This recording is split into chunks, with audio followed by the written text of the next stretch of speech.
वृश्चिक राशी. नमस्कार मंडळी, मी ज्योतिष महागुरु डॉक्टर पंकजशास्त्री घेवारे गुरुजी आपल्या सर्वांचं त्र्यंबकराज ज्योतिष या यूट्यूब चॅनलमध्ये मनापासून स्वागत करतो. आज आपण 2026 या वर्षातील एप्रिल महिन्यामध्ये होणारं ग्रहांचं राशी परिवर्तन आणि या राशी परिवर्तनाचा वृश्चिक राशीच्या जातकांवरती होणारा परिणाम या विषयाची माहिती पाहणार आहोत. तत्पूर्वी एक महत्वाची सूचना आहे. आपल्या जीवनात काही अडचणी आहेत, समस्या आहेत, अनेक प्रश्न आहेत, त्याचं निराकरण होत नाहीये. मनुष्य अगदी गोंधळून जातो, कुठे या प्रश्नांची उत्तरं मिळतील अशी त्याला अपेक्षा असते.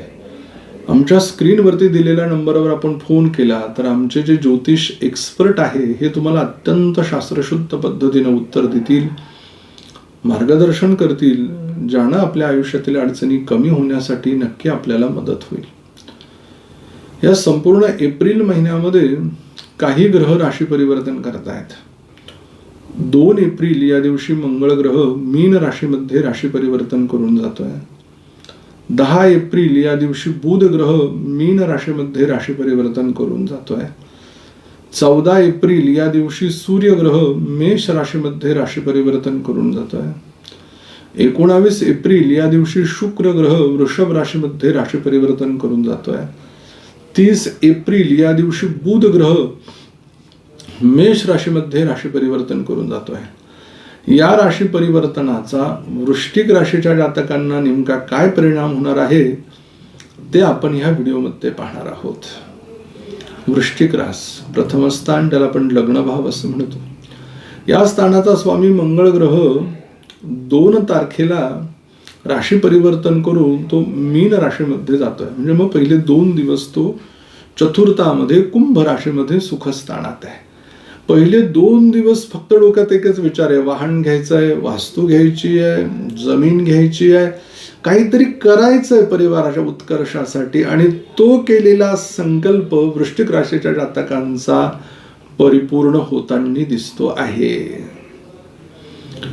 ज्या वेळेला पूर्ण महिनाभर मीन राशीमध्ये त्यांचं वास्तव्य असेल तर मुलांना ज्या म्हणून काही अडचणी येतात ते पालक म्हणून तुम्ही समजून घ्याल, किंवा तुम्ही स्वतः काही स्पर्धा परीक्षा देण्याचा विचार करत असाल, अभ्यासात काही तुम्हाला अडचण येत असेल तर त्या अडचणी तुमच्या दूर होत आहे. द्वितीय स्थानाला धनस्थान म्हटलेलं आहे. या स्थानाचा स्वामी गुरु ग्रह हा अष्टम स्थानात गेलेला आहे. अचानक म्हणून धनप्राप्तीचा योग हो आहे वृश्चिक राशीच्या जातकांसाठी. जमिनीचे, कोर्टाचे, केसेसचे, किंवा ज्या जातकांना शेअर मार्केटची आवड आहे, काहींना लॉटरी तिकिटाची आवड आहे, पण माहितगार व्यक्तीचा सल्ला घेतल्याशिवाय जाऊ नका, ही गोष्ट तेवढीच महत्वाची. तृतीय स्थान पराक्रमाचं आहे. या स्थानाचा स्वामी पंचमात आहे शनिदेव. त्यामुळे पराक्रम करा, शौर्य गाजवाल, परंतु या बाजूलाच तुमचं जर काही राहिलेलं शिक्षण आहे अर्धवट, तेही तुम्ही पूर्ण करा. हे ज्योतिषशास्त्र तुम्हाला संधी देते, मार्गदर्शन सांगताय. समजा बरेच जातक नोकरीला लागतात आणि मग पुढचं शिक्षण ते बंद करून टाकतात, परंतु पुढचं शिक्षण शिकत राहिल्याने आपला पगार सुद्धा वाढणार आहे. आता त्रास होईल. टाक्यांचे घाव सुचल्याशिवाय मूर्तीला सुद्धा देवपण येत नाही, हे लक्षात घ्या तुम्ही.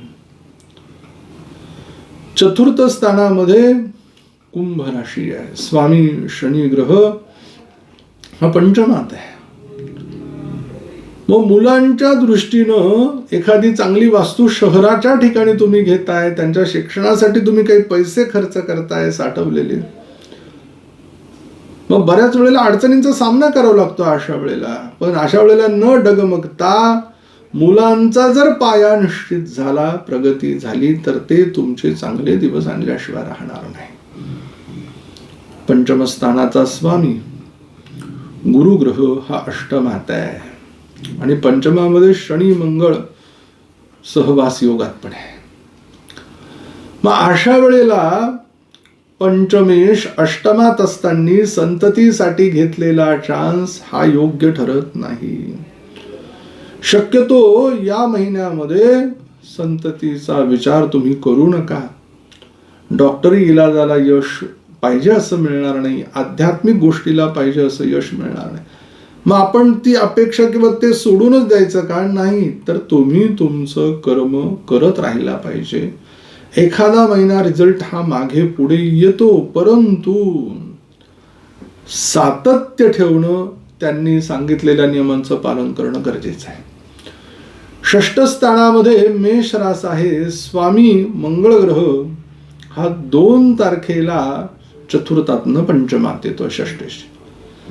म्हणजे मग आरोग्याची पीडा आधी आईला, नंतर मुलांना किंवा स्वतः असेल तर स्वतःला थोड्याफार प्रमाणात जाणवेल, त्रस्त करेल. अभ्यासात मुलांचं मन एकाग्र न होणे, जुने दुखणे डोकं वर काढणे, अशा गोष्टी तुम्हाला जाणवू शकतात. मग अशा वेळेला गणपती स्तोत्राचं पठन, शांतता, प्राणायाम, योगा या विषयाकडे तुम्ही वृश्चिक राशीच्या जातकांनी लक्ष द्यावं. वृश्चिक राशीचे जातक बाहेर कुठे जॉबला नोकरीला असेल तर त्यांची बदली आपल्या घराच्या जवळ होते आहे, काम त्यांना जवळ मिळतंय, मुलांना कॉलेज जवळ मिळतंय, ही गोष्ट आनंदाची आहे. सप्तम स्थानाला वैवाहिक सुखाचं स्थान म्हटलंय. या स्थानाचा स्वामी शुक्र ग्रह पहिले 19 दिवस षष्ठात आहे. विवाह निश्चितीचे योग आहेत. मातुल घराण्याशी निगडीत एखाद्या मुलीबरोबर अथवा मुलाबरोबर, मामाच्या मुलीबरोबर विवाह किंवा नातेवाईकात एखादा विवाह निश्चित होणे, त्यांच्या मदतीनं निश्चित होणे, ज्या ऑफिसमध्ये काम करतोय तिथल्या मुलाबरोबर मुलीबरोबर विवाह निश्चित होणे पहिल्या 19 दिवसांमध्ये. आणि नंतरच्या कालखंडामध्ये शुक्र ग्रहाचा मालव्य नावाचा राजयोग म्हणजे वैवाहिक दृष्टीनं ही एक मोठी सुवर्ण पर्वणी म्हणेल मी. मनासारखा आकर्षक सुंदर जोडीदार प्राप्तीचे योग. ज्या जातकांना पार्टनरशिप मध्ये व्यवसाय करायचा आहे ना, त्यांच्यासाठी अगदी धूमधडाका आहे. अडकलेल्या कामांना गती मिळून लक्ष्मी दर्शनाचा योग दाखवत आहे. अष्टमामध्ये मिथुन राशी आहे. स्वामी बुध ग्रह पहिले 10 दिवस कुंभेत, नंतर 20 दिवस मीनेत आणि शेवटचा दिवस तो मेषेत. मग अष्टमेश चतुर्थात आहे.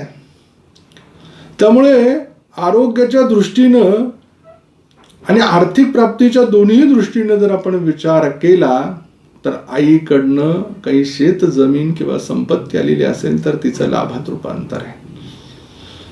मुलांसाठी तुम्ही शिक्षणाच्या दृष्टीने काही धोरण आखलं, त्यांना परदेशात जाण्यासाठी काही प्रयत्न केले तर तेही लाभदायक ठरू शकतात. आरोग्याच्या दृष्टीने म्हणाल तर शक्यतो बाहेरचं खाणं, बाहेरचं पाणी पिणं टाळावं. स्वतःच्या आरोग्याची स्वतः काळजी घ्यावी. भाग्यामध्ये कर्करास आहे. भाग्याची साथ नसली तरी कष्टाची साथ तुम्हाला आहे, कारण की कर्मस्थानाचा मालक सूर्य ग्रह दशमाचा 14 तारखेला राशी परिवर्तन करून मीनेतनं मेषेमध्ये येतोय. तो नैसर्गिक पापग्रह आहे. त्याच्याबरोबर बुध ग्रह ज्या राशीत येतो, ज्या ग्रहाबरोबर असतो त्याप्रमाणे फल देतो. त्यामुळे त्या सहवासातनं युतीतनं जरी फलप्राप्ती झाली तरी ती तो चांगलीच करून देणार आहे. राजकारणामध्ये मोठं पद, राजकारणामध्ये आमदारकीच्या याच्यात आपलं काम होणं, मंत्रिमंडळामध्ये तुम्हाला संधी मिळणं, या गोष्टी पण याच्यातच आहे. एकादश स्थानामध्ये कन्या राशी आहे. स्वामी बुध ग्रह एकादशाचा मालक जो अष्टमाचा आहे. आत्ता सांगितलं पहिले 10 दिवस कुंभेत, नंतर तो 20 दिवस मीनेत, नंतर मेषेत.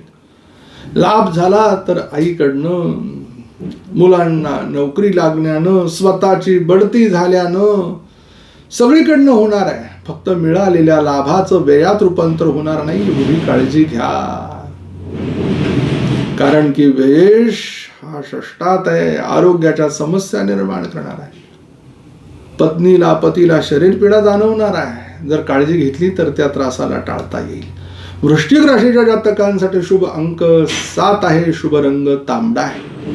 कुठल्या दिवशी चांगले कामं कराल? 5 तारीख, 6 तारीख, 7 तारीख, 17 तारीख, 18 तारीख, 19 तारीख. अशुभ दिवस 1 तारीख, 2 तारीख, 21 तारीख, 22 तारीख, 23 तारीख आहे. आपल्यासाठी एक मंत्र देतो, त्या मंत्राचं आपण पठण करा. मंत्र आहे ओम श्रीयै नमः. लवकर भेटू आपण पुढील व्हिडिओमध्ये. तोपर्यंत सर्व प्रेक्षकांना नमस्कार.